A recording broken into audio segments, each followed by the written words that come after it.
बिस्मिल्लाहिर्रहमानिर्रहीम। अस्सलाम वालेकुम प्यारे viewers, welcome to tips and tricks hub. Baking soda को हम क्लीनिंग पर्पस के लिए यूज़ करें या किसी ब्यूटी ट्रीटमेंट में इसका यूज़ किया जाए, इसके रिज़ल्ट बहुत ही ज़बरदस्त होते हैं। तो आज की वीडियो में मैं आपके साथ ऐसे ही कुछ टिप्स एंड ट्रिक्स शेयर करूंगी जिसमें हम बेकिंग सोडा का यूज़ करेंगे और अपनी ज़िंदगी को बहुत ही आसान बनाएंगे, अपने वक्त और पैसों की बचत करेंगे। तो वीडियो को फुल वॉच कीजिएगा और स्किप बिल्कुल ना कीजिएगा। अगर कोई एक भी टिप पसंद आई तो प्लीज़ वीडियो को लाइक भी ज़रूर कीजिएगा। चलते हैं वीडियो की तरफ। तो सबसे पहले मैं आपको ये बता दूं कि मीठा सोडा या बेकिंग सोडा एक ही चीज़ के दो नाम हैं, जबकि जो बेकिंग पाउडर होता है डेट इज़ समथिंग एल्स। आज की टिप्स मीठा सोडा या बेकिंग सोडा को लेकर है, तो चलते हैं टिप नंबर 1 की तरफ। आज की मेरी टिप नंबर 1 गर्मियों में पसीने से आने वाली स्मेल के हवाले से है। बहुत दफ़ा हमने देखा है कि कपड़े धोने के बावजूद कपड़ों में से पसीने की स्मेल आती है। इस स्मेल से जान छुड़वाने के लिए मैं आज आपको बहुत अच्छी और यूनिक टिप बताने जा रही हूँ। आपने क्या करना है कि जिस कमीज़ में से स्मेल आ रही हो उसको आपने किसी जगह पर बिछाना है। किसी भी छाननी की मदद से आपने बेकिंग पाउडर को पूरी कमीज़ के ऊपर स्प्रेड आउट कर देना है, स्पेशली कमीज़ के उन पार्ट्स पे जहाँ से स्मेल ज़्यादा आ रही हो।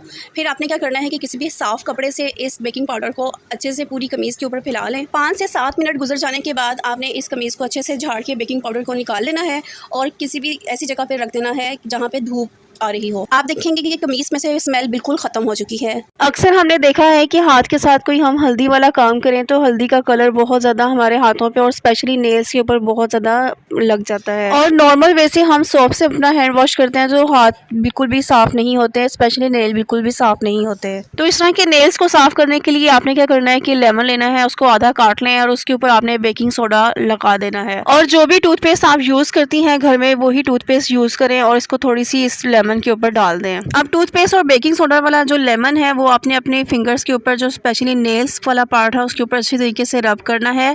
5 से 8 मिनट के लिए आपने इनको अच्छी तरीके से रब करना है और हाथ आपने धो लेने हैं। तो आप देखेंगे कि जो फिंगर्स के ऊपर या नेल्स के ऊपर हल्दी का कलर या कोई भी ऐसा कलर जो कि छूटता नहीं है बिल्कुल रिमूव हो जाएगा। नेक्स्ट टिप भी मेरी बहुत ज़बरदस्त है। इस तरह से आपने 2 टिश्यू पेपर लेने हैं और उस दोनों टिश्यू पेपर्स के ऊपर आपने बेकिंग सोडा डाल देना है। अब इन दोनों टिश्यू पेपर्स को अच्छे तरीके से रैप कर लें और इनको आपने क्या करना है कि जो शूज़ होते हैं गर्मियों में या सर्दियों में कहीं किसी भी टाइम पहने जाएँ तो बंद रहने की वजह से बहुत ज़्यादा स्मेल आना शुरू हो जाती है। तो अगर आप इन पोटलियों को शूज़ के अंदर रख देंगी तो ये होगा कि जो स्मेल आती है शूज़ के अंदर से वो बिल्कुल भी नहीं आएगी। अगर सर्दियों के शूज़ हैं आपने सेव करके रखने हैं तो इसी तरह पोटलियों के समेत रख दें और अगर आपने यूज़ करने हैं तो इन पोटलियों को निकाल कर आप यूज़ कर सकती हैं।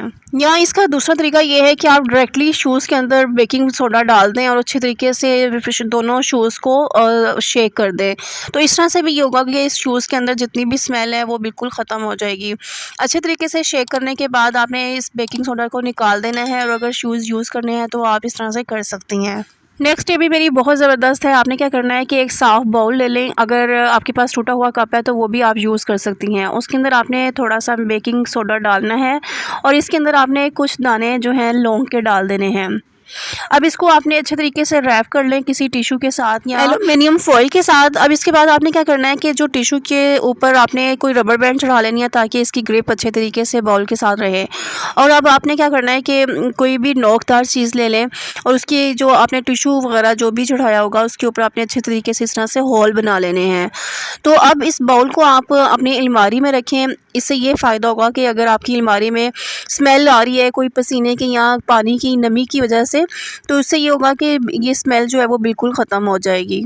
मेरी नेक्स्ट टिप भी बहुत ही यूज़फुल है। अक्सर ऐसा होता है कि बच्चे जो हैं वो कोई ना कोई कैंडीज़ वगैरह बाज़ार की चॉकलेट्स वगैरह खाते हैं और उनके दांत जो हैं वो बहुत ज़्यादा ख़राब हो जाते हैं। तो अक्सर ऐसे बच्चों के साथ ही होता है तो उनके दांत जो हैं वो बहुत ज़्यादा बुरे लग रहे होते हैं, कैविटी वगैरह का भी शिकार हो जाते हैं। तो इन सारी प्रॉब्लम्स को सॉल्व करने के लिए आपने एक बाउल के अंदर बेकिंग सोडा लेना है, 1 पिंच आपने बेकिंग सोडा लेना है, 1 पिंच ही आपने हल्दी लेनी है और थोड़ी सी आपने टूथपेस्ट लेनी है और इसके ऊपर आपने थोड़ा सा लेमन निचोड़ देना है। लेमन की चंद कतरे इसमें निचोड़ लें और इसके बाद अच्छे तरीके से सारी चीज़ों को मिक्स कर लें। अगर आपको लेमन से प्रॉब्लम होती है तो आप लेमन को स्किप भी कर सकते हैं।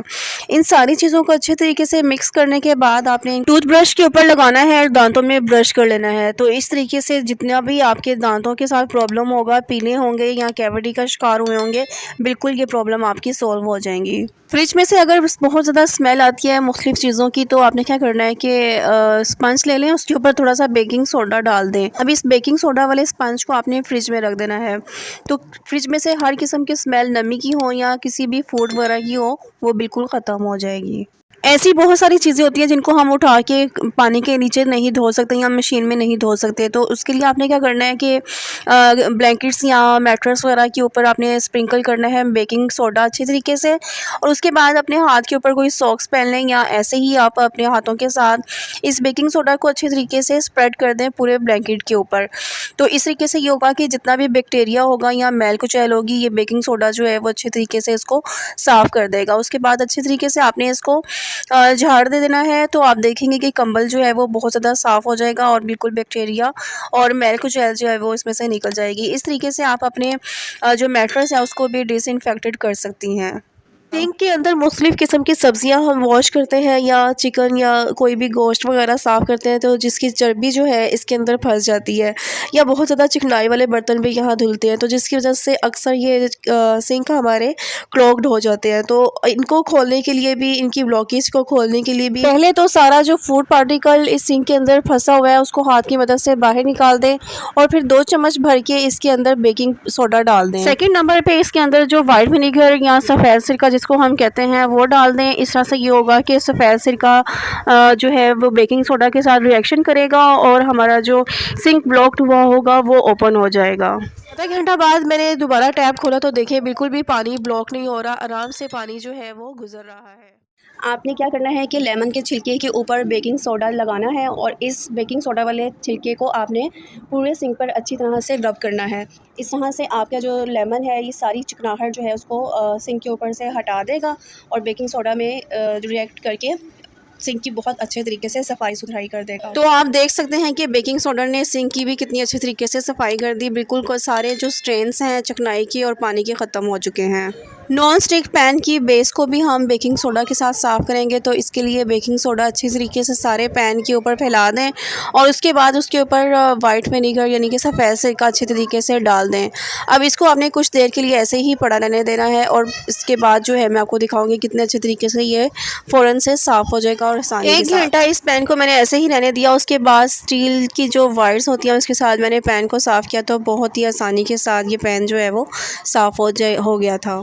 पानी के साथ साफ़ करके मैं लेकर आई हूँ, तो आप देख सकते हैं रिज़ल्ट कितना ज़बरदस्त है और बिल्कुल ऐसे साफ़ हुआ है और चमक उठा है जैसे ये बिल्कुल न्यू हो। ना सिर्फ बैक साइड इसका ये हैंडल है, इसके यहाँ नीचे से भी बहुत ज़्यादा जला हुआ था, ये भी बहुत अच्छे तरीके से साफ़ हो गया। इसकी सारी साइड्स बिल्कुल ऐसे चमक उठी हैं जैसे ये बिल्कुल नया पैन है। मैनीक्योर पेडिक्योर करने के लिए आपने एक साफ़ बर्तन के अंदर मीठा सोडा, जिसको बेकिंग सोडा भी कहते हैं, वो लेना है।